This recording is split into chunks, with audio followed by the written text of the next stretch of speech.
diena, mano vardas yra Jonas Tutkus, esu plastinės ir rekonstrukcinės chirurgijos gydytojas Nord Clinic. Riebalų nusiurbimo metu arba liposakcijos metu yra naudojami įvairūs aparatai, technikos ir metodikos ir jų yra begalė, bet esminis dalykas, kad siurbiant riebalų sankaupas mes galime jas pašalinti arba labai subtiliai, arba pašalinti maksimaliai saugų kiekį. Ir tai iš principo priklauso nuo chirurgo profesinės, estetinės filosofijos, na ir be abejo nuo paciento norų, kurie turi sutapti su operacijos planu bei chirurginėmis galimybėmis. Kalbant apie KMI ir iki 25 esantį KMI, mes galime atlikti HD, tai yra aukštos definicijos liposakciją. Kas tai yra?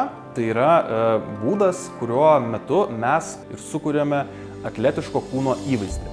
Mes nusiurbėme riebalų šiek tiek daugiau, nusiurbėme galbūt labiau paviršiniuose sluoksniuose ir ypatingai apie įvairius raumenų kontūrus, pavyzdžiui, pilve. Tai galime įgauti tą vadinamą six-packo įvaizdį, atletiškus šešėlius ir kontūrus. Na ir tobulas galbūt pacientas šiai procedūrai būtų sportuojantis, sveikai besimaitinantis pacientas, kuris turi tvirtą elastingą odą ir KMI grubiai iki 25. Tai galime jam atlikti HD liposakciją ir gauti idealų, praktiškai idealiausią kokį įmanomą atletiško kūno vaizdą. Galima riebalų siurbimą kombinuoti su J-Plasma Renuvion procedūra. Kas tai yra? Tai yra iš principo toks aparatas, kuris pasitelkia helio dujas, helio plazmą ir to pasekoje sustangrina labai smarkiai odą, kiek tai yra įmanoma be chirurginių išpjovimų ir tai yra puikus pasirinkimas, jeigu jūs turite šiek tiek kabančios odos, bet ne per daugiausiai. Ar tai būtų žastose, ar tai būtų pilve, kuomet norite išvengti tų ilgų pjūvių, tai kartais tą galime padaryti su Renuvion J-Plasma procedūra. Kai mes HD liposakcijos metu sukuriame tokį idealų, praktiškai atletišką kūno įvaizdį ir turime kontūrus, šešėlius ir formas, tai taip proporciškai ir estetiškai galbūt atsiranda tam tikros vietos, į kurias mes norime pripildyti riebalų, užpildyti tūrį. Labai gerai kombinuoti HD liposakciją su lipofilingu, tai yra riebalų užpildymas į įvairias kūno vietas, kur trūksta tūrio, tai ar tai būtų sėdmenys, sėdmeninės duobutės, hips dips, ar galbūt krūtis, ar kitos vietos. Na ir iš principo visos siurbimo technikos, aparatai ar metodikos šiais laikais tiesiog turi būti tokios, kurios sukelia pacientui mažiau skausmo, pacientui palieka mažiau mėlynių, pacientas po operacijos greičiau atsigauna, chirurgas mažiau pavargsta, kas yra irgi labai svarbu siurbiant riebalus, greičiau pamatomas galutinis rezultatas, mažiau tinsta ir tiesiog yra saugesnis būdas. Taip pat vienas dar svarbių dalykų, tai aparatai bei metodikos, kurios per tą patį laiko tarpą sugeba nusiurbti daugiau riebalų negu lyginant su, tarkim, įprasta liposakcija.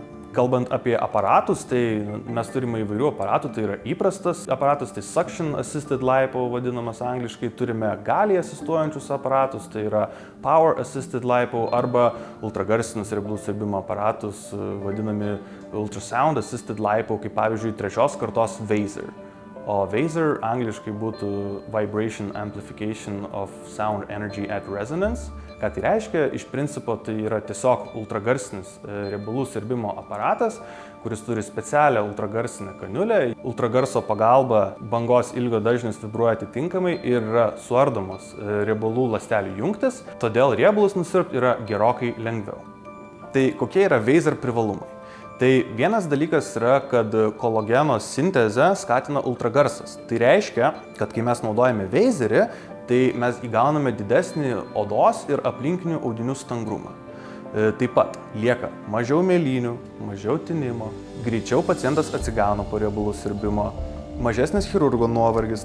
O tai yra ypatingai svarbu, kuomet jūs turite nemažai riebalų sankaupų ir mes tiesiog norime nusiurbti jų gerokai daugiau, tai su Vaser tą galime padaryti žymiai efektyviau. Taip pat Vaser galime kartu kombinuoti su HD liposakcijos metodika ir greičiau pasimato galutinis operacinis rezultatas. Ką mes taip pat galime padaryti su nusiurbtais riebalais, tai juos persodinti. Nusiurbti riebalai yra išplaunami ir tuomet mes galime užpildyti įvairias kūno vietas, kuriuose trūksta tūrio. Pavyzdžiui, galime atlikti BBL, tai yra braziliškas sėdmenų pakėlimas. Šios operacijos metu mes padidiname sėdmenų tūrį. Taip pat galime riebalus suleisti į sėdmenų duobutes, tai yra angliškai hips dips, tai yra kūno dubens šonuose esančios tokios kaip ir įdubos, kurias kai kurie žmonės turi ir šiuo metu mes galime jas užpildyti. Į krūtis. kai norime krūtis didinti natūraliais audiniais. Arba kai atliekame šiais laikais labai populiarų hibridinį krūtų didinimą, kuomet dedamas ir implantas, ir aplinkui dar yra suleidžiami riebalai. Kad padailinti galutinį rezultatą. Tai mes galime suleisti į tarpkrūtį riebalus, ko dažnai negalime išspręsti nei atliekant paprastą didinimą, nei atliekant, pavyzdžiui, krūtų pakelimą. Jeigu pacientas turi platų tarpkrūtį, tai su riebalų persėdimu į krūtis mes galime užpildyti tarpkrūtį. Ką dar svarbu žinoti prieš ir po operacijos? Tai reikėtų bent jau mėnesį laiko nerūkyti, na ir idealiu atveju bent jau 1 ar 2 mėnesius po operacijos nerūkyti. Todėl, kad jeigu jūs toliau rūkysite, tai skatins infekcijos riziką, trombozių riziką ir jūs tiesiog galite sugadinti savo pooperacinį rezultatą ir prisidaryti netgi dar didesnių problemų. Taip pat jums reikės nešioti nuo 4 iki 8 maždaug savaičių kompresinę aprangą. Su kompresinė apranga yra lygiai tas pats dėl jūsų sąžiningumo. Jeigu jūs tikrai sąžiningai nešiosit kompresinę aprangą, nenusiiminėsite jos, jūs turėsite gražesnį ir geresnį rezultatą. Žinoma, valandai laiko nusiimti aprangą skalbiant tikrai galima, tačiau ne kiekvieną dieną po kelias valandas. Galutinis rezultatas pasirodo maždaug po 2-3 mėnesių po operacijos. Tai priklauso nuo metodikos, nuo aparato ir nuo galbūt riebalų siurbimo apimties. Be abejo, labai svarbu yra sveika mityba po operacijos ir sportas, kurį turėtumėte kombinuoti su savo sveika gyvensena, nes tokiu būdu jūs galite ne tik išlaikyti gerą pooperacinį rezultatą, bet net jį pagerinti. Bet kokiu atveju kiekviena operacija ir kiekvienas pacientas bei chirurgo metodikos yra labai įvairios, individualios, todėl jeigu jums kyla kažkokių klausimų, tai kreipkitės, mes juos atsakysime, pakonsultuosime, Nord Clinic komanda labai mielai jums pagelbės.